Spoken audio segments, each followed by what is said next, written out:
Welcome to the High Income Business Writing Podcast, helping you propel your writing business to a whole new level. And now, here's your host, Ed Gandia. Hey there, welcome to episode 400 of the High Income Business Writing Podcast, the number one podcast for freelance writers, copywriters, and solo marketers who want to earn more in less time doing work they love for better clients. With over 1.4 million downloads from listeners just like you across 101 countries. And yes, you heard that right. This is episode 400 of the show. It's mind-boggling to think that I am now on the 14th year of this podcast. It's been an incredible ride. And honestly, time has just flown. It's hard to believe that we're at this point. This is something I really enjoy doing every couple of weeks. Love talking about this stuff, love exploring it, unpacking it for you. And I hope you're finding it valuable, which reminds me, if you get value from the show, I would really appreciate a quick nod by just quick rating, review in whatever podcast platform you listen to. And even better would be just a quick follow. So if you listen to me on Spotify, Apple, whatever it is, just give the show a follow. That really, really helps the algorithm and increases the probability that other people who really need to hear this will find the show. 250 years ago this week, the U.S. declared its independence from England. Now, in our polarized and cynical society today, it's easy to downplay the significance of this event. This is not a political statement in any sort. This is just a historical reference that I want to talk through because this was an enormous historical event. Now, as a solo professional, you have also declared your own independence. And I bet that for you, this also felt like a huge move at the time you made it. You built the solo business, you took on the clients, you learned to live without a paycheck landing in your bank account every 2 weeks like clockwork. But lately, you might be wondering whether that independence is still sustainable. For many people, the work is feeling less predictable. AI keeps changing what clients will pay for, and you might be thinking, maybe I should just pack it up and find something else to do, something more stable. In fact, just this morning, I read a Facebook comment from a listener who said, yeah, I'm packing it up. It's just too hard to compete against AI. I'm not going to get it too much into that here today. I think that's the wrong framing. I think that's the wrong perspective. But I also have to respect the fact that I don't know this person's specific situation. But today, I really want to look at this from a different angle because I get it. I have felt versions of this myself. This idea of, maybe I should just get a traditional job. And I've thought about that many times over the past 2 decades, in fact. And I do have people who have told me, listen, if you ever want to consider this, we'd love to have you here full time. So I know there's some people I could call and it wouldn't be terribly hard. And I could probably make that happen pretty quickly. It's just because I just known and worked with a lot of people over the years. So I have that kind of network, and I think many of you do as well. So I want to tell you a story, and this is not the polished one you think you know. This is a little bit different, a little more realistic as to what actually happened. I want you to picture the signing of the Declaration of Independence. It's a solemn hall in Philadelphia.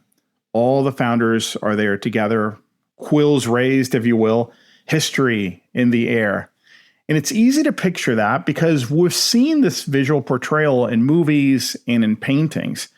But here's the thing, that scene never happened the way we picture it. I was reading about this recently, and it turns out that, yes, the Declaration was adopted on July 4th, but most of the men didn't put their names on the parchment until August 2nd, and many others signed weeks or even months later. So that famous painting, the one most of us have seen, is a composite. As the historian David McCullough put it, no such ceremonial moment with everyone present ever took place. What did happen is a lot more interesting and perhaps even more relevant to us right now. A Philadelphia doctor named Benjamin Rush was in that room, and he signed the declaration. Years later, he wrote to John Adams and described the morning, and he remembered a pensive and awful silence as the men were called up one by one to sign what many of them believe might be their own death warrant. Now, think about that for a second. They weren't sure it would work. With hindsight, of course, we see it as, well, of course it worked, but there was no guarantee. In fact, it didn't look very good. They thought their signature might get them hanged. And right there in that silence, one of them cracked a joke. Benjamin Harrison of Virginia was a big, heavy man. Elbridge Gerry of Massachusetts was a small and slight man. And Harrison leaned over and told Gerry he'd have the advantage when they were all hanged because with his weight, he'd be gone in a minute. And skinny little Gerry would instead dance in the air an hour or two first. Rush said that he got a brief smile, and then the darkness settled right back over the room. That's the moment, that real fear, a dark joke in the middle of all that, and men who signed the document anyway. And here's why I'm telling you this. Many of us in the U.S. remember independence as a clean, confident, triumphant moment. The people who actually chose it did it while scared, in the dark, with zero guarantee. And like I said, didn't look great. But they didn't wait for certainty because they knew there was no such thing in the horizon. So think about that. There were no news networks where they could get a live and instant read on the reactions of King George. There were no instant analyses and reactions from pundits and policymakers. There was no Google, no AI, no instant communication network that will allow for better decision making. I think we have a hard time understanding like how isolated these people were and how little information they were going on when making this decision to sign their lives away, if you will. Today, we have way more visibility. We have way more access to instant information. And that's generally a good thing, but it can also create a trap because when your own path feels shaky, it's easy to believe some other path is solid ground. That in-house job, the quote-unquote real career, start to imagine that that path offers way more certainty than what you've got right now. But if you look around and think about what you see critically, you realize that nothing is certain right now. Companies are cutting roles they swore were safe. Stable jobs are getting reorganized and downsized. That dry land you're picturing across the water might be just as flooded as the spot where you're standing right now. So feeling shaky doesn't prove you chose wrong because a storm feels like this from the inside, no matter whose boat you're in. Everybody's rocking. Your boat just happens to be the one you can actually steer because you're the one at the helm. The signers of the Declaration of Independence didn't get the certainty they would have loved to have. They got what? They got a signature, they got a nervous laugh, and a long, hard road to walk afterward. The growth came after they committed to the cause, and the same goes for you. You already signed, so to speak. And that brings me to where this gets personal for me, because 20 years ago, last month, I signed my own version of that. I left a stable job, great paycheck, great benefits, the security of someone else signing my checks every 2 weeks, and I went out on my own. And it's just crazy to think 20 years. In fact, it's weird when I even say it out loud. I remember the moment I said, okay, well, this is it. And it was a Friday, and I was going to tend my resignation on Monday. And that Saturday morning, 2 days before, I just told my wife, I said, listen, I'm ready. This is what I've been planning for years. I'm getting really nervous. I'm not sure if this is the right move. And she talked me off the ledge. She knew that I had prepared for this, and she knew that this is the right thing for me. And thank God for her, because she was my biggest cheerleader. And she reminded me of the reasons why I made that decision. But it still felt shaky. It still felt risky. So here's what I've learned since I signed that document, so to speak. When I went solo, I thought independence was the finish line. I had made the leap. I felt like, okay, this is it. I'm free. I'm done. That's not how it works. Independence is something you have to keep earning over and over.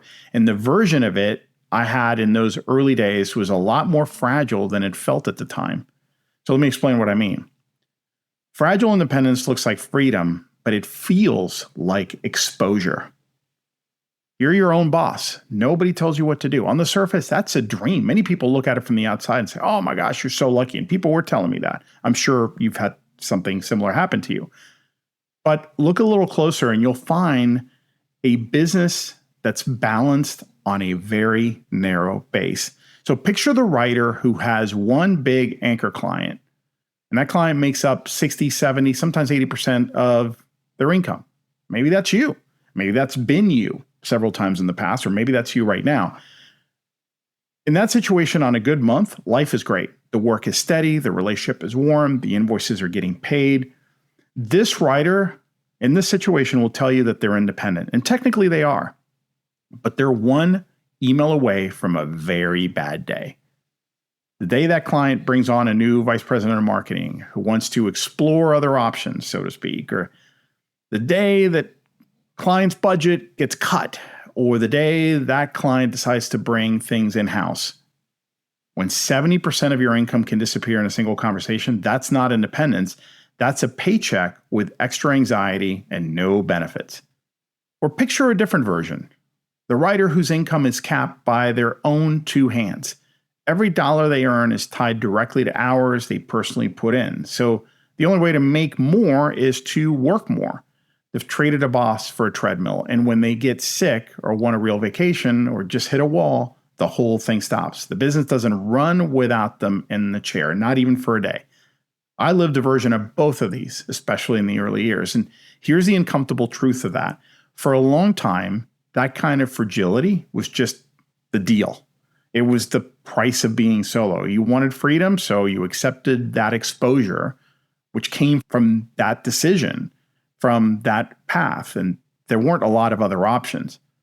A small shop could only ever do what its one or two people could physically produce. So if you wanted to take on bigger, more strategic work, you had to hire. You had to bring on a researcher, a junior writer, or several writers, maybe a project manager, a virtual assistant, an editor. And I did all of those things, not all at once, but I had people in my organization as subcontractors in each of those roles. But the moment you did that, you were back to managing people, making payroll, even if it wasn't technically a payroll. But point is, they were depending on you. You were carrying overhead. You traded one kind of dependence for another. So most of us just lived with the ceiling. We stayed small and exposed, or we grew and got tangled up in all the things we went solo to avoid. That was the trade. Well, what's different now, and I mean genuinely, structurally different, is that this trade has changed. For the first time, a one-person business can have real leverage without hiring a single person. Think about what used to require headcount. You needed, again, a researcher to go deep on unfamiliar industry before a big project. I hired a researcher several times. Now you can get credible, well-organized research on almost any topic in an afternoon if you know how to leverage, use, deploy AI the right way. And then you bring your judgment to that research. I'm not saying that you take everything that the tool gives you, but it does 95% of the grunt work. Back then, you needed a junior writer to bang out first drafts so you could focus on the high-value thinking. Now you've got a tireless first draft writer on call, and your job shifts to what? To shaping, to elevating what this junior writer or first drafter produces. You needed an analyst back then to make sense of messy spreadsheets of campaign data or research data. You needed an extra set of hands for the grunt work that took up half your weekend. A lot of that can now fit inside a solo business, just one person, no payroll, no management headaches. I want to be careful here, though, because I'm not telling you AI is magic. Okay. I always get pushback here, and I need you to not get caught up in all of this. Okay. My point is, it's not going to solve all your problems. What I'm telling you is a lot narrower and I think more important. And that is a specific thing that used to make solo work so fragile. The hard ceiling on what one person could take on and produce and generate, that's been lifted in a way it never has before. There's an old idea about the company of one. The notion that you could stay small on purpose and still do big, meaningful work. And for years, that was mostly aspirational. A nice thing to put on a vision board, because frankly, the leverage to actually pull it off wasn't there. I remember when virtual assistants started becoming a really popular path like 22 years ago or so. And that was kind of phase one of this. You could actually now start creating more leverage in your business. But that wasn't leverage compared to what we have now. The leverage, the real leverage is here now. And that changes the math of your independence. Because here's what leverage actually buys you. Yes, you can take on more, but the bigger payoff is a business that doesn't tip over when one client leaves. When you can credibly take on a wider range of work, especially outside of just writing work, when you can serve more clients without burning out. You can diversify so that no single account just owns your future. You can say no to the bad fit project, the scope creep, the client who treats you like a vending machine. You can turn that down without panic because turning it down doesn't put you at risk. To me, that's the real shift from fragile to resilient. Resilient independence is a business that bends without breaking. One lost client is a bad week, but it's no longer an existential crisis. And that's what those founders of America eventually built at a national scale. And it's the version available to you now at the scale of a solo business. Now, here's where I need to make a turn, because I don't want you walking away thinking that the answer is just use more AI and you'll be free. Again, there's a deeper message here. And I hope you keep an open mind, because it's important that you understand the nuance. Capability alone doesn't make you resilient. Because if all you do is produce more, faster, cheaper, you've just become a more efficient version of a commodity. And commodities are what? They're the most fragile thing in any market. They compete on price until there's nothing left. It's a race to the bottom. The leverage matters because of what it frees you up to do. And what it frees you up to do is part of what's truly interesting and worth spending some time thinking about. I think real self-reliance, the kind that actually holds up, comes down to knowing three things: knowing what to own, knowing what to hand off, and knowing what has to stay yours in your domain, no matter how good these tools get.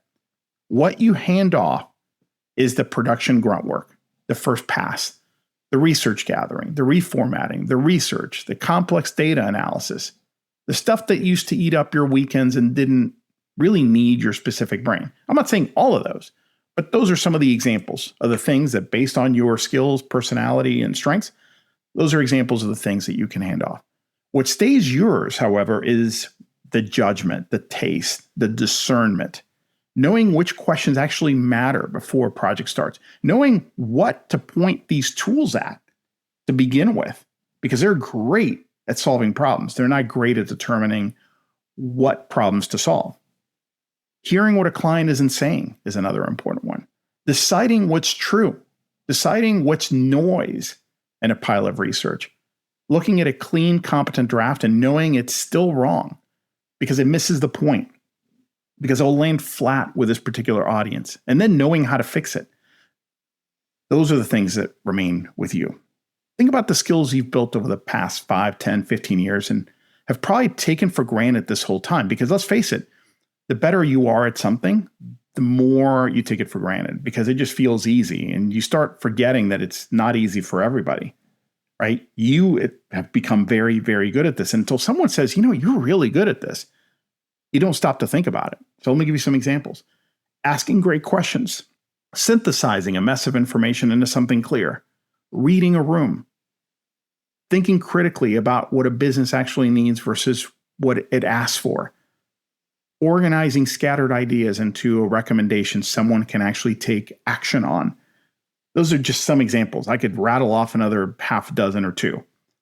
For your entire career, you probably thought of those as the soft skills around the real work of writing. And I would argue, especially today, it's clear to me that these were always the real work. The writing was just the most visible and tangible part of it all. And now that the visible part is getting commoditized, the skills underneath all of it, that's the whole game. That's my key point here. So here's why I've been talking and writing so much about this lately. It's because most of your clients can now generate a competent draft in minutes. What they can't do is tell whether it's the right draft. They can't see what's missing or what it's getting wrong or why it will land flat with their particular audience. And that gap, the gap between producing something and producing the right thing, is actually where you can add tremendous value. And it's the one thing these tools can't hand these clients who think that AI is going to do everything for them and they don't need you.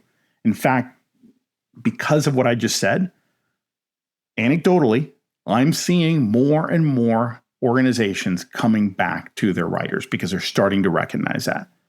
So self-reliance in this era comes down to being clear on the small set of things where you add the most value.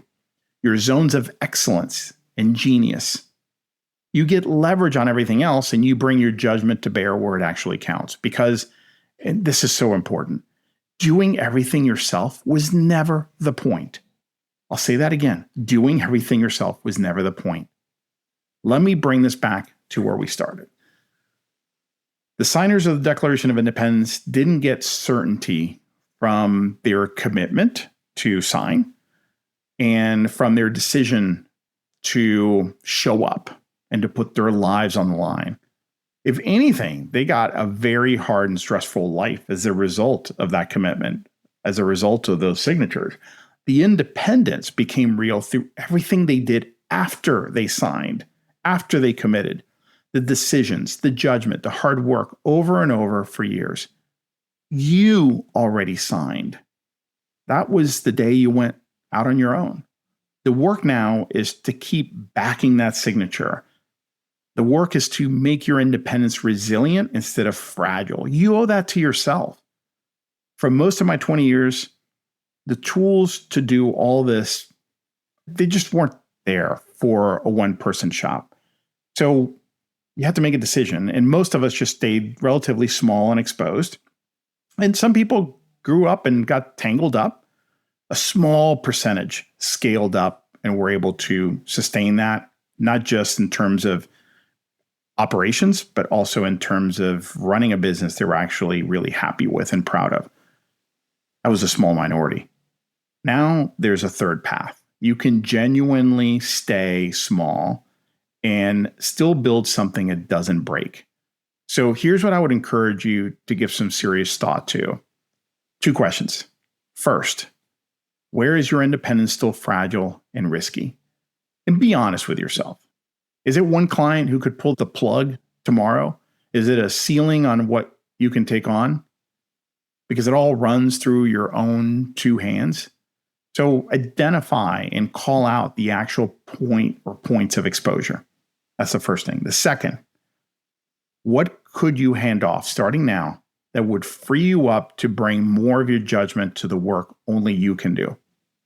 Now, you don't have to answer those today, but I strongly encourage you that you think hard on those, because the freedom you went after when you first went out on your own is more available now than it has ever been. Not the fragile version. I'm talking about the resilient version of that freedom.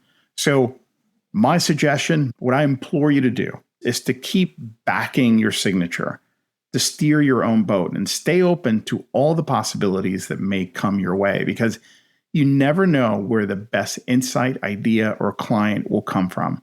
And if you're too closed off to what's possible or right for you, you're going to miss it. Stay open. Stay open-minded. Be on the lookout for these little whispers from the universe that will show you the right path, because they are whispers. They are quiet. Unless you're paying close attention, you're going to miss them. Thanks for being here today. Have a wonderful and meaningful week, and I'll see you in the next episode. Well, that's it for today. I hope you enjoyed the episode. And just a quick reminder to grab your free copy of my latest book, Earn More in Less Time: The Proven Mindset, Strategies, and Actions to Prosper as a Freelance Writer. You can get your free copy at b2blauncher.com, where you will also find the detailed show notes to this and all my other episodes. Enjoy and have a great day.